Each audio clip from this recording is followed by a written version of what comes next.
क्या हाल चाल? सब बढ़िया? मस्ती में चल रहा है? पढ़ाई लिखाई चल रही है? चलिए, साइन ऑफ कन्वेंशन देख लिए? एफ बराबर आर बाई टू, ना एफ बराबर r minus r by two sec theta.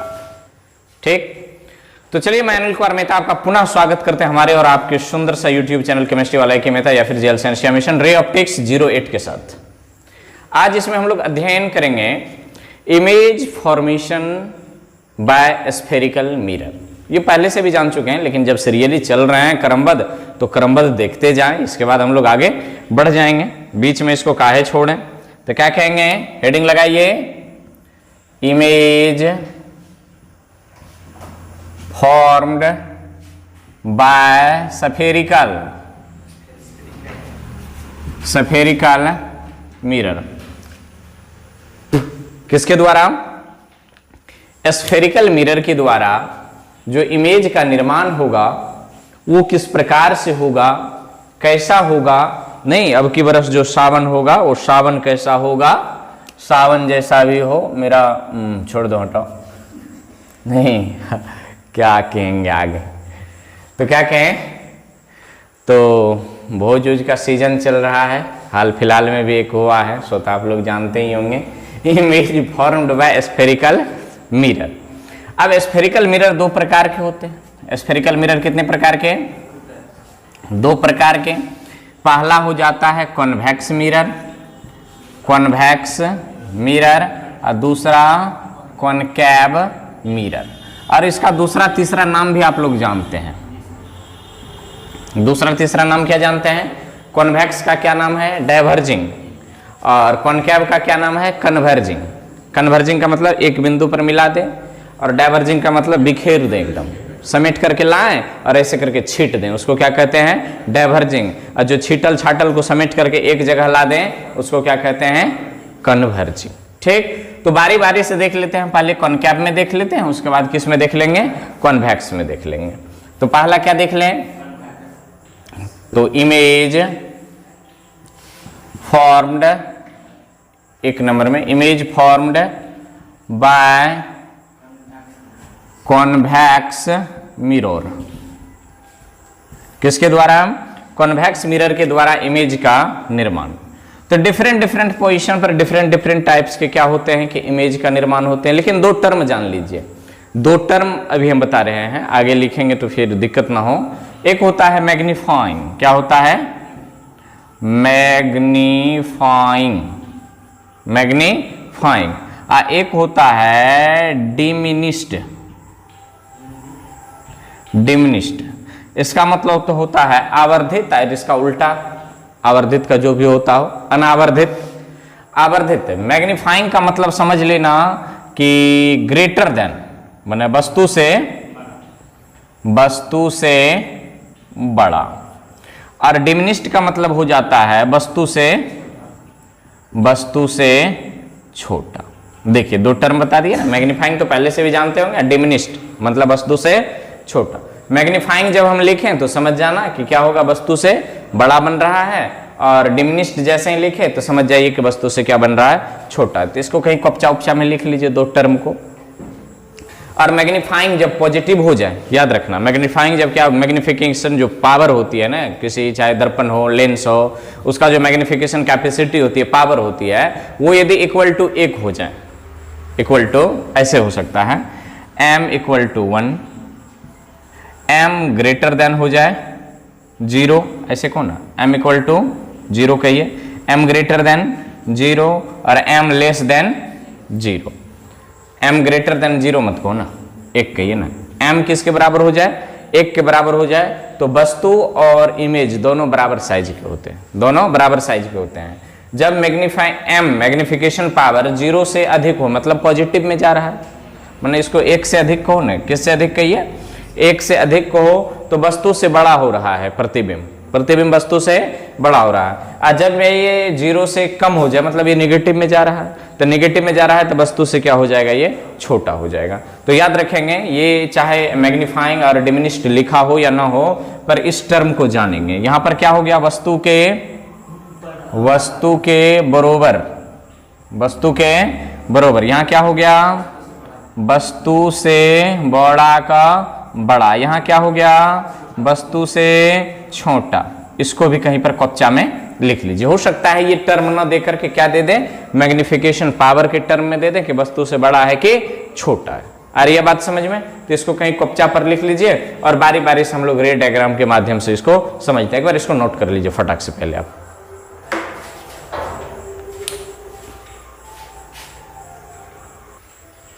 चलिए नोट कर लिया। अब इनको क्या कर दिया जाए, अब चालू किया कि काट दिया। तो डिमिनिश्ड का मतलब वस्तु से छोटा और मैग्नीफाइंग का मतलब वस्तु से बड़ा। तो हेडिंग क्या लगाए थे, image formed by convex mirror. Convex mirror, convex याद रखना, कॉन्वेक्स मिरर, कॉन्वेक्स मिरर याद रखेंगे। इसमें इनके इमेज की 2-3 क्वालिटी होती है, मतलब एक गुण है इनके, क्या कहिए, गुण है। सबसे पहला गुण जो है इमेज, यहां पर क्या लिख देते हैं, इमेज की बात करें, किसकी, इमेज की बात कर लो तो पहला जो होता है डिमिनिश्ड होता है। पहला इमेज कैसा होगा इसका, डिमिनिश्ड होगा। चाहे वस्तु को कहीं पर भी क्यों नहीं रखो, आप पहले रखे होंगे अलग अलग पोजीशन पर वस्तु को रखे होंगे, पर जैसे ही कॉन्केव मिरर आ जाए वस्तु से बड़ा प्रतिबिंब हो ही नहीं सकता। आई बात समझ में? जब भी होगा तो वस्तु से छोटा होगा। दूसरी बात, इसका जो मैग्नीफाइंग एम जो होगा वो 0 से क्या होगा, 0 से छोटा होगा, मतलब निगेटिव होगा। क्या होगा, निगेटिव होगा। अगली प्रॉपर्टीज क्या हो सकती है, इमेज जो होंगे वो हमेशा इरेक्ट होंगे। इरेक्ट का मतलब सीधा, और इरेक्ट को समझिए क्या होता है कि जैसे मान लिया जाए कि प्रिंसिपल एक्सिस है, तो प्रिंसिपल एक्सिस से ऊपर पॉजिटिव, प्रिंसिपल एक्सिस से नीचे नेगेटिव। तो प्रिंसिपल एक्सिस से ऊपर एक तल और प्रिंसिपल एक्सिस से नीचे दूसरी तल। प्रिंसिपल एक्सिस से ऊपर एक तल, प्रिंसिपल एक्सिस से नीचे दूसरी तल। यदि वस्तु प्रिंसिपल एक्सिस से ऊपर हो तो इमेज भी प्रिंसिपल एक्सिस से कहां बनेगा, ऊपर बनेगा। यदि वस्तु प्रिंसिपल एक्सिस से नीचे हो तो इमेज भी कहां बनेंगे, प्रिंसिपल एक्सिस से नीचे। इसको इरेक्ट कहते हैं, सीधा कहते हैं। यदि ऐसा हो जाए कि प्रिंसिपल एक्सिस से ऊपर वस्तु है और इमेज प्रिंसिपल एक्सिस से नीचे बन रही थी, इसको इन्वर्टेड कहते हैं। क्या कहते हैं, उल्टा कहते हैं, मतलब तल बदल गया। क्या हो गया, तल बदल गया। आप यहां पर हैं तो आपका पैर आपके पैर पर होगा, मुंडी आपके नीचे हो जाएंगे। इस तरह से उसकी क्या बदल जाती है, तल बदल जाती है। तल मतलब प्लेन। आगे बढ़ जाए तो क्या होगा, डिमिनिश्ड होगा। इसका मैग्निफिकेशन जो होगा हमेशा क्या होगा, नेगेटिव होगा। उसके बाद ये क्या होगा, इरेक्ट होगा। और जब भी होगा वर्चुअल होगा। जब भी होगा वर्चुअल होगा। याद रखेंगे, काशी, का बोले तो काल्पनिक, काल्पनिक। अस्सी बोले तो सीधा। ई सीधा होता है कि ई सीधा होता है, काल्पनिक बोले तो काल्पनिक, सीधा बोले तो सीधा। तो काशी याद रखेंगे, काल्पनिक प्रतिबिंब सीधा। और हमेशा काल्पनिक प्रतिबिंब किसमें बनता है, कॉन्वेक्स मिरर में, माने उत्तल मिरर। आइए पहला पोजीशन ए नंबर में लेते हैं। If object at infinite, infinite, infinite. Object कहां पर हो, इन्फिनाइट पर हो। ऑब्जेक्ट इन्फिनाइट पर। इतना सारा चीज ये सब लागू होगा। ये देखिए, ये सारे इमेज के लिए ये लागू होगा। आई बात समझ में? जब इमेज क्या हो, वस्तु कहां हो जाए, माने u बराबर क्या हो जाए, infinite. u equal to infinite, तो v इक्वल टू हो जाएगा फोकल। v इक्वल टू क्या हो जाएगा, और यहां पर v की जो दूरी होगी वो पॉजिटिव होगी, और u की दूरी वो साइन ऑफ कन्वेंशन में आप देख चुके हो। तो v कहां पर बनेगा, फोकस पर बनेगा। लेकिन याद रखेंगे, फोकस पर तब ही बनेगा जब आपतित किरण पारा एक्सियल हो। क्या हो, पारा एक्सियल। यदि पारा एक्सियल नहीं है तो फोकस पर नहीं, वो फोकल तल में बनेगा। आई बात समझ में? तो दोनों इमेज देख लेते हैं हम लोग। ये चीज बात समझ में आ गई। ये ऑब्जेक्ट कहां पर हो, यहां पर, यहां पर, और ये सारे के सारे नेचर सब इमेज पर लगेगा। आई बात समझ में?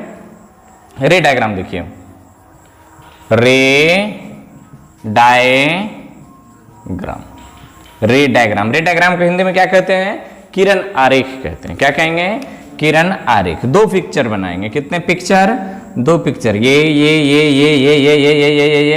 इसको मान लिया जाए कि ये क्या है, प्रिंसिपल एक्सिस है, रे पारा एक्सियल, यहीं पर मान लेते हैं कि वस्तु है, यहीं पर कहीं पर, यहीं पर, यहीं पर कहीं पर वस्तु होगी।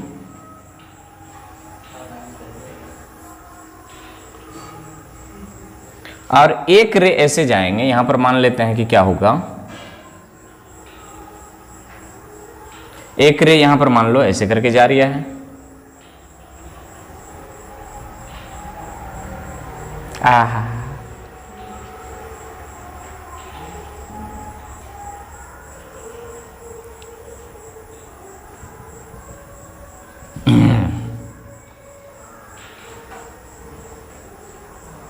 ओह, यही तो है रे डायग्राम की खासियत।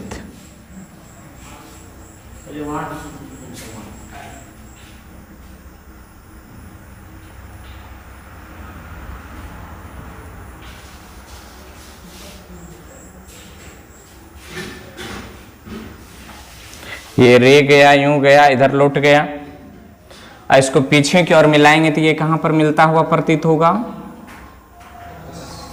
ये फोकस पर मिलता हुआ प्रतीत होगा। एक नॉर्मल डाल दिए हैं, कहां से, केंद्र से परावर्तन बिंदु पर जहां पर आपतित किरण आ रही है, और एक रे को यहां से भेज दो,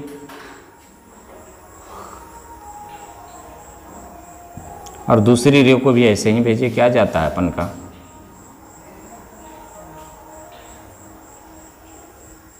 ये पर भी कहां, ये कहां पर जाकर के मिलेगी,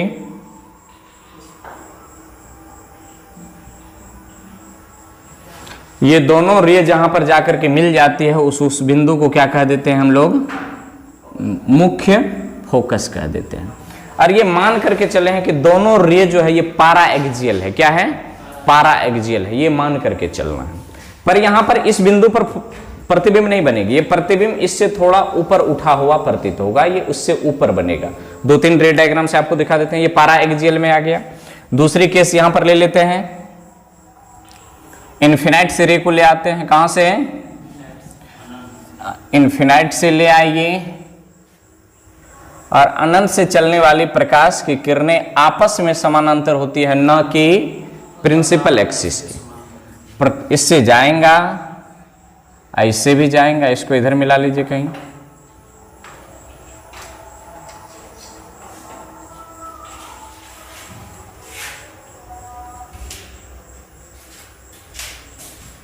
इस तरह से इसको मिला दीजिए।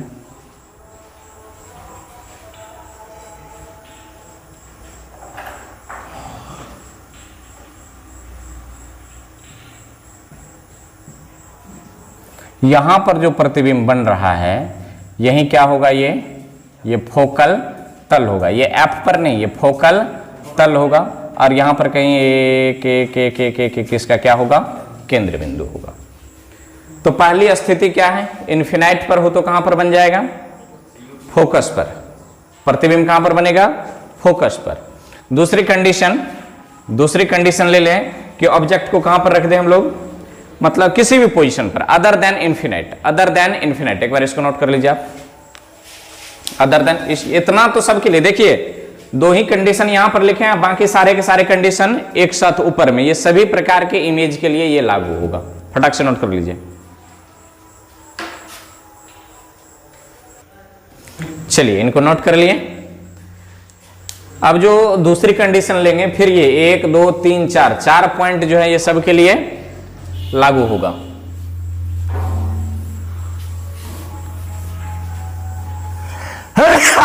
वाह क्या बात है।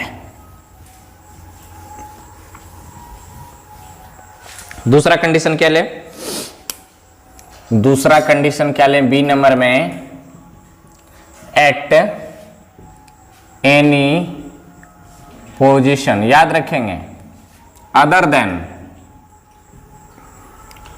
देन इन्फिनाइट, किसको छोड़ करके, इन्फिनाइट को छोड़ करके, माने अनंत को छोड़ करके किसी भी पोजीशन पर आप वस्तु को रखिए, किसी भी पोजीशन पर वस्तु को रखिए। मतलब क्या हुआ यहां पर, कहने का मतलब कि u बराबर जो है, u बराबर, u जो होगा यू जो होगा ये P से बड़ा और इन्फिनाइट से छोटा होना चाहिए। ध्रुव या ध्रुव पर या ध्रुव से अधिक दूरी पर लेकिन इन्फिनाइट से छोटा, इसी को एट एनी पोजीशन कहते हैं, इसी को एट एनी पोजीशन कहते हैं। भी जो होगा, भी जो बनेगा वो बनेगा पोल के बाद लेकिन फोकस से पहले, मुख्य फोकस से पहले। इसको भाषा में कैसे लिखें? जब वस्तु, यदि लिखना चाहें तो लिख लीजिए, जब वस्तु अनंत के अलावे प्रधान अक्ष के किसी भी स्थिति पर हो, किसी भी स्थिति पर हो तो प्रतिबिंब मुख्य फोकस तथा ध्रुव के बीच बनता है, मुख्य फोकस तथा ध्रुव के बीच बनता है। अब बाकी वही कहानी, मैग्निफिकेशन क्या होगा, रिपीट कर दे। चलिए, यदि वस्तु अनंत के अलावे प्रधान अक्ष के किसी भी बिंदु पर हो, अनंत को छोड़कर अनंत के अलावे प्रधान अक्ष के किसी भी बिंदु पर हो तो प्रतिबिंब मुख्य फोकस तथा ध्रुव के बीच बनेगा। अब बाकी ऊपर के चार कंडीशन कौन कौन? डिमिनिश्ड होगा माने वस्तु से छोटा होगा, इन्वर्टेड हो इरेक्ट होगा माने सीधा होगा, वर्चुअल होगा माने काल्पनिक होगा। आई बात समझ में? एम जो होगा वो निगेटिव होगा माने 0 से कम होगा। रे डायग्राम देखें, रे डायग्राम क्या देखना है? रे डायग्राम देखना है। तो रे डायग्राम में देखिए क्या है,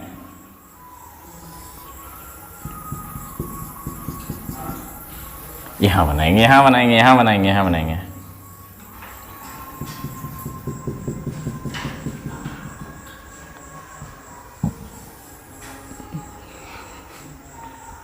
यहां पर मान लेते हैं कि वस्तु है ए भैया बी। अब कहिए इससे पहले वाला में तो आप ए बी नहीं रखे थे, तो सोचो ना, इन्फिनाइट पर न था, वहां पर ए बी कहां लिखने जाते हैं? खोजने जाते हैं, सूर्य चंद्रमा का फोटो लेना था, पता चलता नहीं पता चलता। कितने बुद्धियार हैं आप लोग ने। लेकिन ये इन्फिनाइट से क्या है, कम दूरी पर है और ध्रुव से आगे या ध्रुव पर ही मान लिया जाए तो कहां इसे बनेगा, कैसे बनेगा? जाएगा, इधर से जाएगा और ये इस तरह से गुजरेगा। रे डायग्राम देखिए, रे डायग्राम। और एक क्या डाल दीजिए यहां पर से, अभिलंब डाल दीजिए। ये क्या हो गया? नॉर्मल हो गया ना।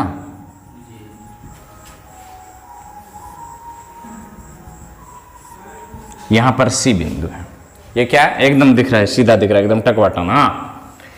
एक रे को यहां से क्या कर दीजिए कि नॉर्मल से गुजार दीजिए। किससे?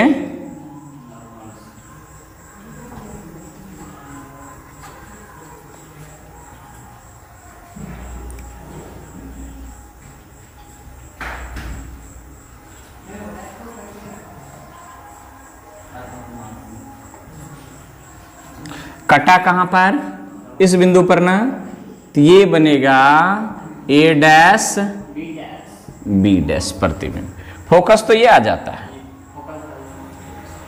फोकस तो ये आ जाता है, ये ध्रुव है तो प्रतिबिंब इमेज जो बना है ए डैश बी डैश एफ और पी के बीच बना है, एफ और पी के बीच बना है। वस्तु इतना बड़ा, प्रतिबिंब इतने गो का, इसलिए डिमिनिश्ड। प्रधान अक्ष से ऊपर वस्तु, प्रतिबिंब प्रधान अक्ष से ऊपर माने इरेक्ट। और ये क्या है? काल्पनिक है। सही मर्तबा में ये रे एक दूसरे को काटता नहीं है बल्कि काटता हुआ प्रतीत होता है।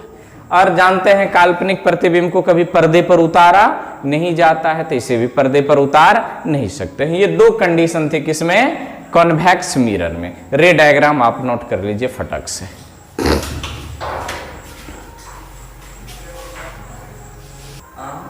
चलिए अब लिखेंगे, हेडिंग दीजिए फटाक से, image formed by concave mirror. अब इसमें जो 4 पॉइंट लिखे थे वो पॉइंट अब इसमें नहीं लिखेंगे, क्योंकि इसमें अलग अलग स्थिति में अलग अलग स्थिति होती है। मतलब वस्तु के अलग अलग पोजीशन में इमेज की भी पोजीशन क्या होती है? अलग अलग होती है, इसलिए उसको अपना नहीं लिखना मांगता है।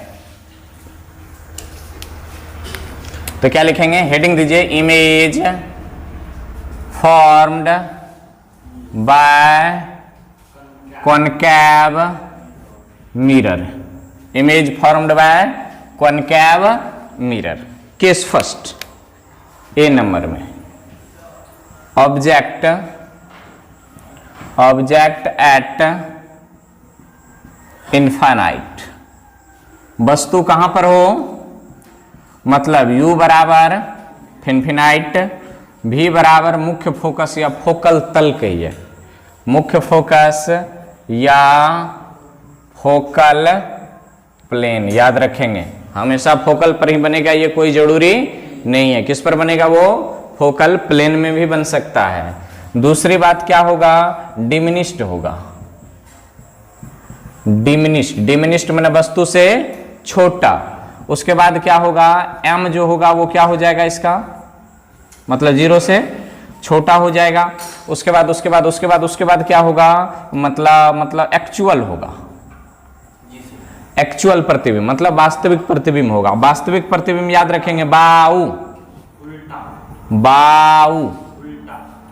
गलो काशी, वास्तविक प्रतिबिंब उल्टा, काल्पनिक प्रतिबिंब सीधा, बाऊ। एक्चुअल होगा, एक्चुअल के बाद क्या होगा, इन्वर्टेड होगा, इन्वर्टेड होगा। देखिए condition, u infinite, v equal to f या फोकल प्लेन, डिमिनिश्ड होगा मतलब वस्तु से क्या होगा, छोटा होगा, m निगेटिव होगा, प्रतिबिंब कैसा होगा, एक्चुअल होगा मतलब वास्तविक होगा, और क्या होगा, इन्वर्टेड होगा। और कोई condition, no no no, ray diagram क्या देखें हम लोग, रे डायग्राम। और रे डायग्राम हम इन्फिनाइट से रे को लाएंगे तो कोई जरूरी नहीं कि वो प्रिंसिपल एक्सिस के क्या होगा, समानांतर होगा, पर आपस में वो क्या होगा, समानांतर होगा। रे डायग्राम देखिए यहां पर फाइल में, फाइल समझते हैं ना, हाँ, अधिक जगह जहां पर हो, ये प्रिंसिपल एक्सिस, ये पोल है, और इन्फिनाइट से रे आ रही है, ये इसका सेंटर हो जाएगा यहीं पर, और यहीं पर इसका क्या हो जाएगा, ये मुख्य फोकस हो जाएगा। इन्फिनाइट से रे आ रही है,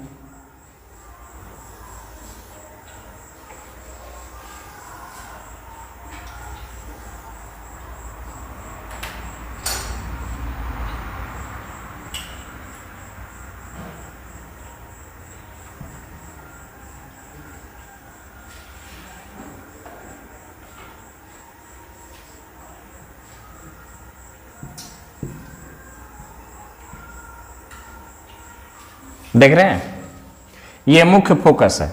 अब यहीं पर क्या करते हैं कि इसको बता देते हैं कि प्रतिबिंब कहां पर बना है, मुख्य फोकस पर बना है। याद रखेंगे मुख्य फोकस पर बनता ना तो सीधा सीधा प्रिंसिपल एक्सिस पर बनता, क्योंकि मुख्य फोकस कहां पर स्थित है, प्रिंसिपल एक्सिस पर स्थित है, और मुख्य फोकस के ये तल में बन रहा है, किसमें, फोकल प्लेन में बन रहा है। तो ये इनकी रे डायग्राम है। अब कहेंगे कि इसको समानांतर क्यों नहीं खींचे, तो हम नहीं खींच सकते हैं, इसलिए कि इन्फिनाइट से आने वाली रे प्रिंसिपल एक्सिस के समानांतर होगा, इसकी कोई गारंटी नहीं है, पर आपस में वो क्या होंगे, समानांतर होना मांगता है। दिखने में लग रहा है, हाँ मान लीजिए समानांतर, ठीक। रे डायग्राम छापिए, इसको नोट कीजिए फटाक से।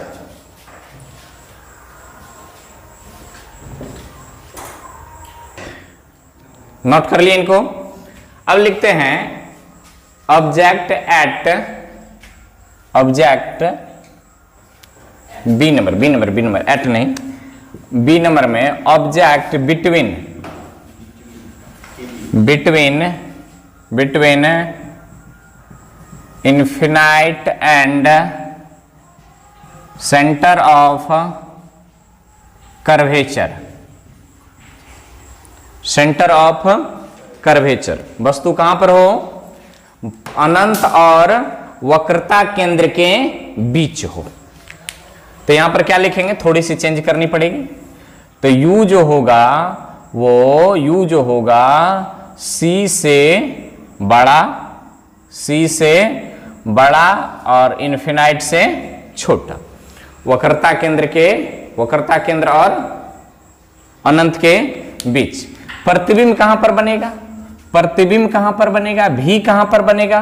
तो देखिए जैसे जैसे जैसे जैसे वस्तु इधर की ओर आएगा प्रतिबिंब वैसे वैसे इधर की ओर खिसकेगा। तो प्रतिबिंब भी जो होगा वो किनके किनके बीच, सी और एफ के बीच, माने सी से छोटा, सी से छोटा और एफ से बड़ा, सी से छोटा और एफ से बड़ा।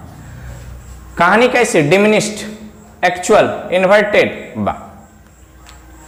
रे डायग्राम देखें, रे डायग्राम देखें, रे डायग्राम देखें, रे डायग्राम देखें, रे डायग्राम देखें, रे डायग्राम देखें। कौन डायग्राम, रे डायग्राम देख लीजिए, रे डायग्राम देख लो। ओह ये मिडिल में नहीं लग रहा है, ये पौ काला पोल, ये हो गया सरसी का सी, ये हो गया एफ एफ, यहीं पर मान लेते हैं एगो है कौन सी वस्तु। तो जाओ बउआ जाओ, टकरा के मुख्य फोकस से एक बार गुजर जाओ। टकराया, मुख्य फोकस से गुजरा, एगो रे को जाओ बउआ सीधे प्रधान अक्ष से जाओ, टकरा करके प्रधान अक्ष से नहीं वक्रता केंद्र से जाओ, टकरा करके अपने आप क्या हो जाओ, लौट जाओ। तो प्रतिबिंब कहां पर बन रहा है भैया, ये। तो ए अब बी क्या है, वस्तु है, तो ए डैश और बी डैश क्या है, इमेज। दिखाई दे रहा है स्पष्ट। और वक्रता केंद्र से जाने वाली प्रकाश की किरणें को हम लोग कहते हैं नॉर्मल इंसिडेंट। क्या कहते हैं, नॉर्मल इंसिडेंट, माना ये 90 डिग्री के कोण पर इससे टकराती है और उसी डिग्री से ये वापस लौट जाती है। तो ये प्रतिबिंब बना है ए डैश बी डैश। फटाक से नोट कर लीजिए इनको।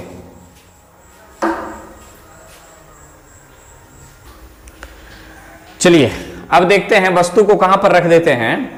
तो वस्तु को एक बार रख देंगे हम लोग वक्रता केंद्र पर। तो सी नंबर में, सी नंबर में क्या कहेंगे, object at centre of curvature, centre of curvature मतलब क्या, U बराबर C। तो भी कहां बनेगा, भी बराबर भी C। अब यहां डिमिनिश्ड नहीं होगा, इसको डिमिनिश्ड नहीं कहेंगे, equal to the object, equal to the object. अब M बराबर क्या हो जाएगा, एक, actual but inverted, actual but inverted. Ray diagram देखिए, क्या देखेंगे, कौन से डायग्राम, रे डायग्राम।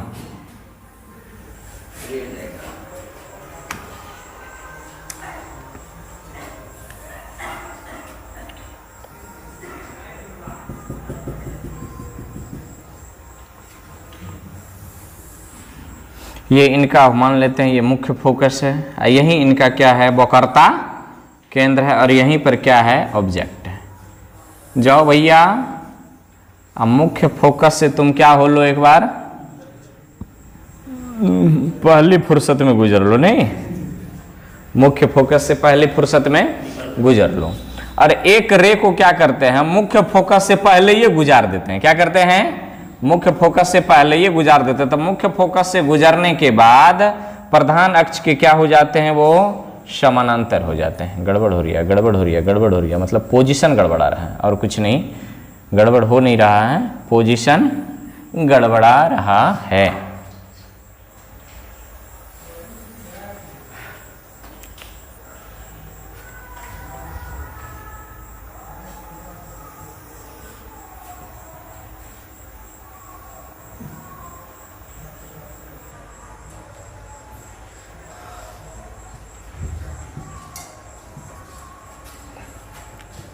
ये इसकी फोकस है।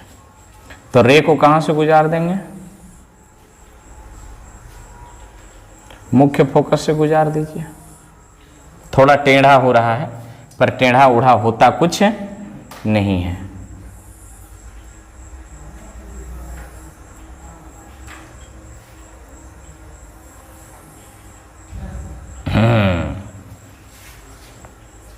ये रही कहानी, यूं गया यूं आया, यूं गया यूं आया। ये क्या बना,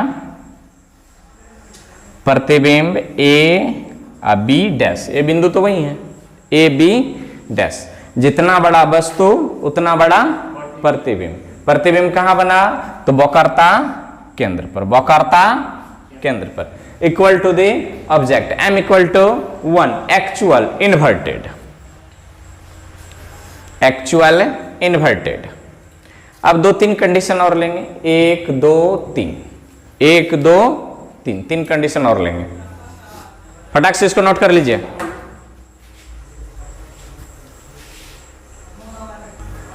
चलिए इनको नोट कर लिए। अब चौथा कंडीशन ले लेते हैं डी नंबर में। क्या कहते हैं कि डी नंबर में object between centre of curvature and focus, main focus, main focus किसके किसके बीच हो, मेन फोकस के बीच हो, तो ऑब्जेक्ट क्या हो जाएगा, u बराबर मतलब c से छोटा और f से बड़ा। प्रतिबिंब कहां पर बन जाएगा, जैसे इधर की ओर भागेगा, अब ये इधर जाएगा तो इन्फिनाइट और c के बीच में, तो माने c से बड़ा और इन्फिनाइट से छोटा, इक्वल टू नहीं, अब हो जाएगा मैग्नीफाइंग। क्या हो जाएगा, मैग्नीफाइंग, माने वस्तु से बड़ा, माने एक से बड़ा, एक्चुअल इन्वर्टेड, एक्चुअल इन्वर्टेड। आगे बढ़े रे डायग्राम की ओर, बात समझ में आ रही है। चलिए रे डायग्राम की ओर बढ़ा जाइए, ये सब पहले से भी पढ़े हैं बस।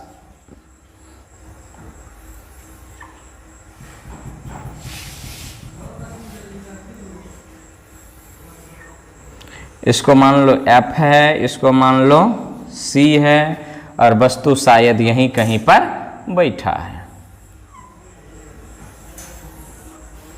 मुख्य फोकस से गुजार दीजिए।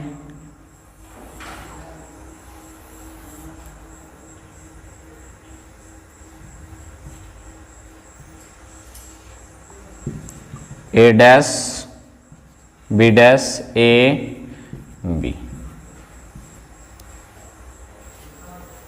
चल गया। अब दिखने से भी लग रहा है कि ये वस्तु, देखिए वस्तु इतना गो का, प्रतिबिंब इतने गो का, तो प्रतिबिंब से क्या हो गया, मैग्नीफाइंग, मतलब वस्तु से बड़ा। नोट कीजिए, फटाक से इनको नोट करें।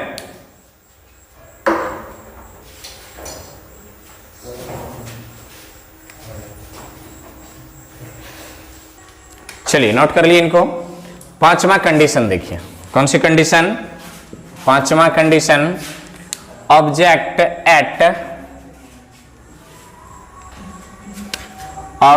एट मेन फोकस, मुख्य फोकस। यहां पर देखिए थोड़ा सा मिस्टेक हुआ था, यहां पर भी होगा, यूवे लिखा गया था, आई बात समझ में, इसको भी कर लेंगे यहां पर दूसरे तीर में। अब देखिए सबको चेंज करते हैं, सबको एक बार मिटाते हैं, बहुत पुराना हो गया है, नया वाला होनी चाहिए कुछ।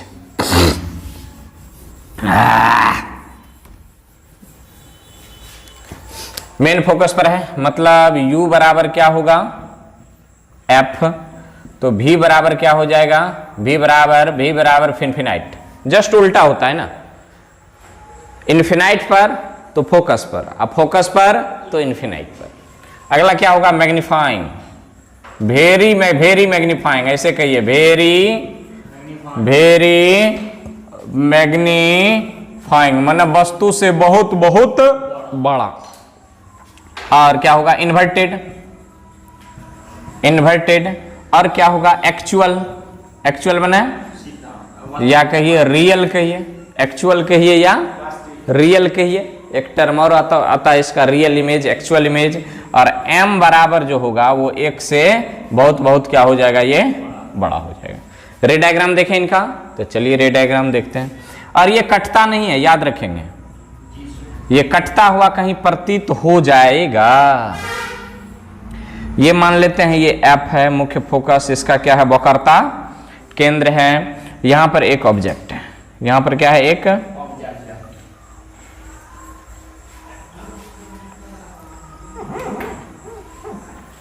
यहां पर एक ऑब्जेक्ट है, यूं गया और किधर से गुजरेगा, ये मुख्य फोकस से गुजर जाएगा।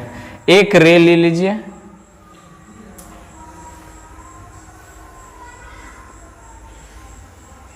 एक रे ऐसे हैं जो कहां पर जा रहा है, वक्रता केंद्र से गुजरता हुआ प्रतीत हो रहा है। ये आगे चल करके देखिएगा, ये आगे चल करके कहीं ना कहीं ये कटता हुआ प्रतीत होगा, पर इसको हम काट सकते नहीं है।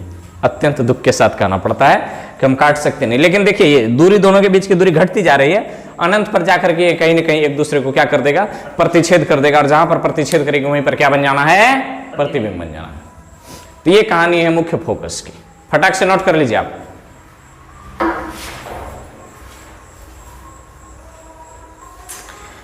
चलिए छठा और अंतिम कंडीशन ले लेते हैं, छठा और अंतिम कंडीशन ले लेते हैं एफ नंबर में। ऑब्जेक्ट बिटवीन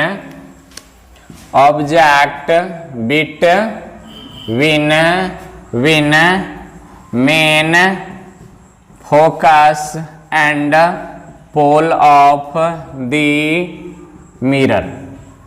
ऑब्जेक्ट कहां हो, मिरर और मिरर के ध्रुव और मुख्य फोकस के बीच, मुख्य फोकस के बीच। यहां पर थोड़ी कंडीशन चेंज होता हुआ प्रतीत होते हुए नहीं, थोड़ा सा कंडीशन परिवर्तन की ओर हम लोग आगे बढ़ते हैं।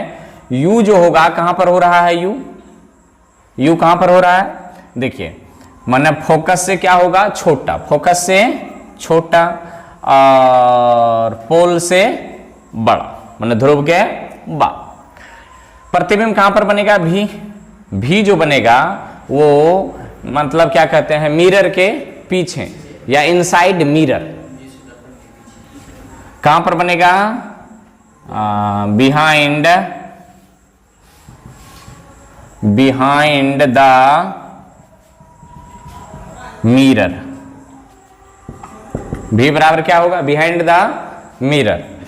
कैसा होगा, मैग्नीफाइंग। एक्चुअल ना ना ना ना ना, क्या हो जाएगा ये, वर्चुअल।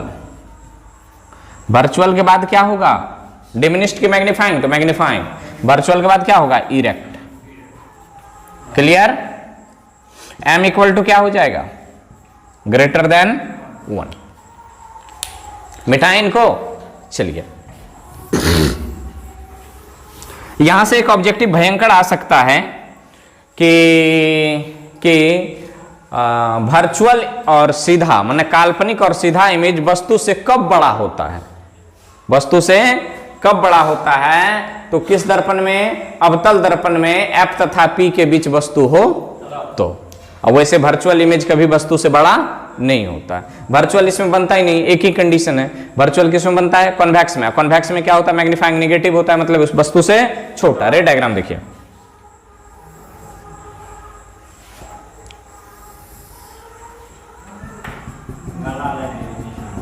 रे डायग्राम एफ सी, और यहीं पर कहीं पर, यहीं पर कहीं, यहीं पर क्या है, कोई वस्तु है, भेज दीजिए।